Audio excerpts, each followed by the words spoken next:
You walk into a room. The noise hits you like a wave, voices layered over voices, some sharp with tension, others cloaked in false calm.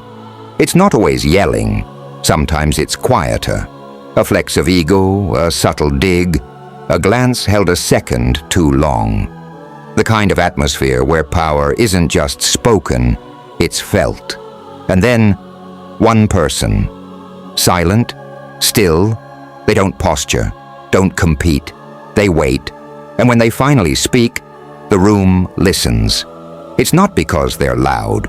It's not because they command attention. It's because they don't need to. That's not a trick. That's not natural charm. That's real power. The kind of power that comes from total internal control. Not dominance over others, but mastery over self. And if you want to become that person, the calm in the chaos, the storm that doesn't rage, then you study men like Miyamoto Musashi, a samurai from 17th century Japan, a man who fought over 60 duels and never lost a single one. But it wasn't brute strength that made him undefeated. It was mindset. Musashi understood a truth that most people still run from.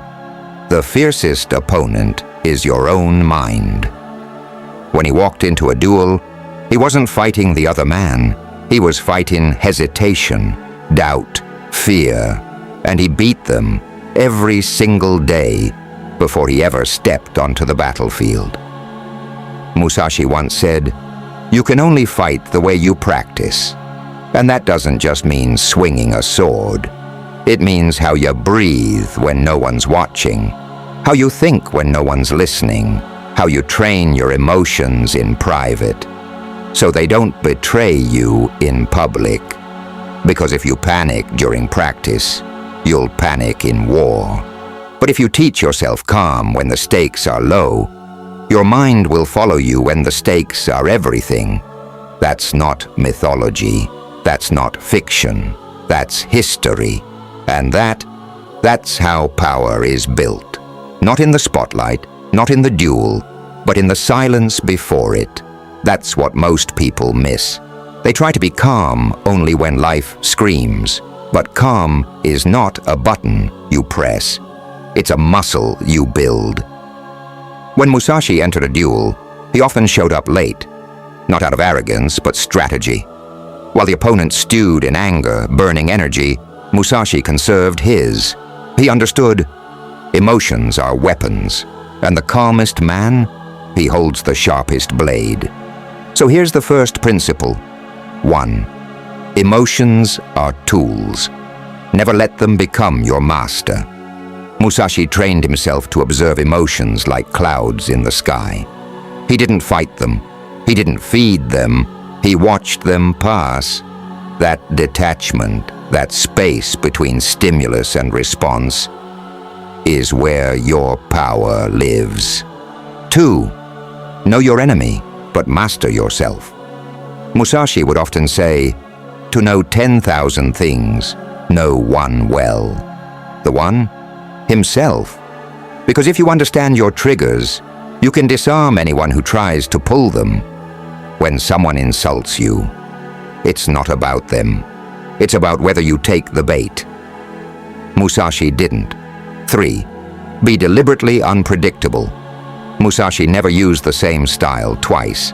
In life, if people can predict you, they can control you. Calm isn't robotic. It's fluid.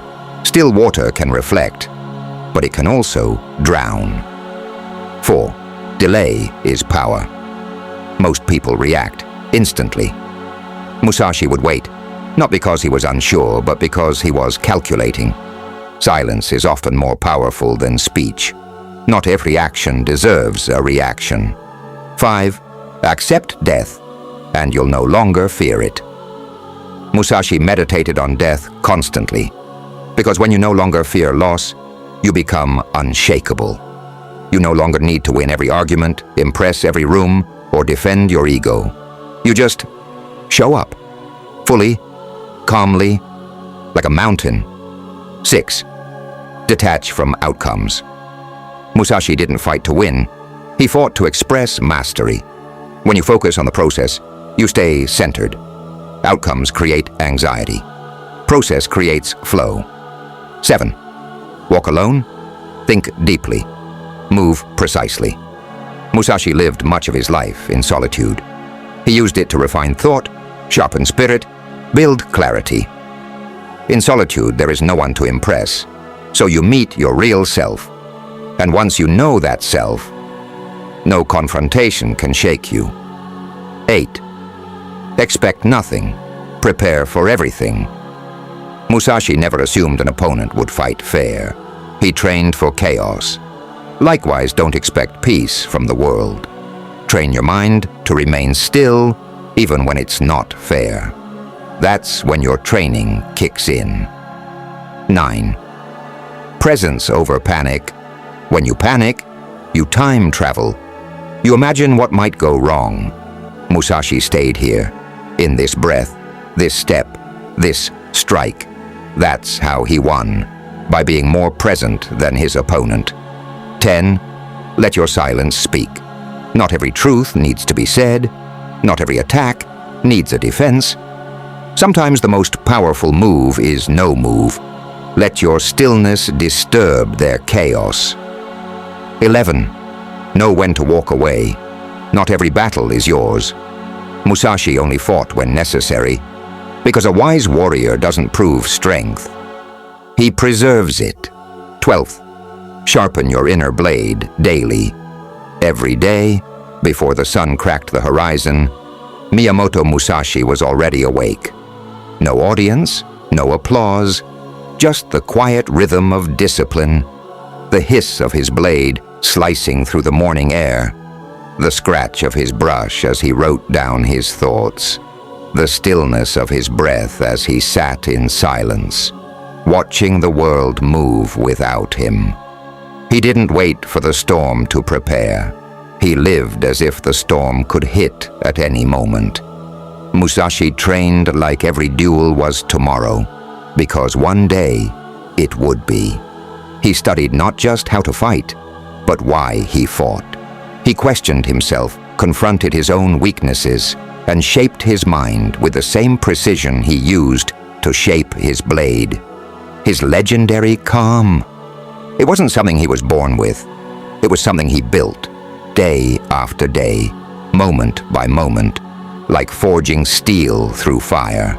This is what it means to sharpen your inner blade, to reflect, to train, to observe the patterns in others and in yourself, to treat every day not as routine, but as rehearsal for the chaos you've yet to face. Because when the battle comes, and it always comes, you won't have time to prepare. You'll only have what you've already become. So when you face confrontation, remember this. Don't aim to overpower. That's the instinct of someone who doesn't understand true power. Overpowering is a reaction, a momentary surge of energy that, while it might win a battle, will never win the war.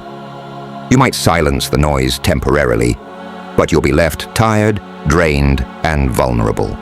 Instead, aim to out-center. What does that mean? It means you're not trying to fight back or dominate, but rather you're aligning yourself with something greater. Your inner peace, your groundedness, your awareness.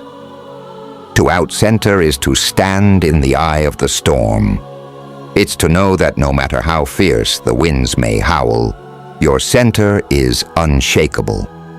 This is a mindset that requires practice, not just in the moments of confrontation, but long before you're ever tested. Think of the calm, powerful stillness of a lake in the early morning. Before the chaos of the day, the lake is serene, unruffled. When a rock is thrown, the ripples might disturb the surface for a moment, but they dissipate quickly. Why? Because the water was already calm, and nothing can disturb that which is already centered. So when conflict comes, don't react, respond. In the heat of the moment, our instinct is to react. Someone insults us, challenges us, or pushes us into a corner, and our emotions surge. It feels like we have no choice but to lash out, to match their energy. But here's the thing. A reaction is automatic, like a reflex.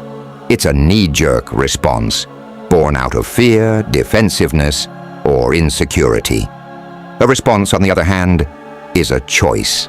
It's deliberate. It's thought through. When you respond instead of react, you are asserting control over yourself and the situation. You show the world that you are not at the mercy of your impulses or the actions of others. The power to respond lies in the space between stimulus and reaction. And in that space, you find your mastery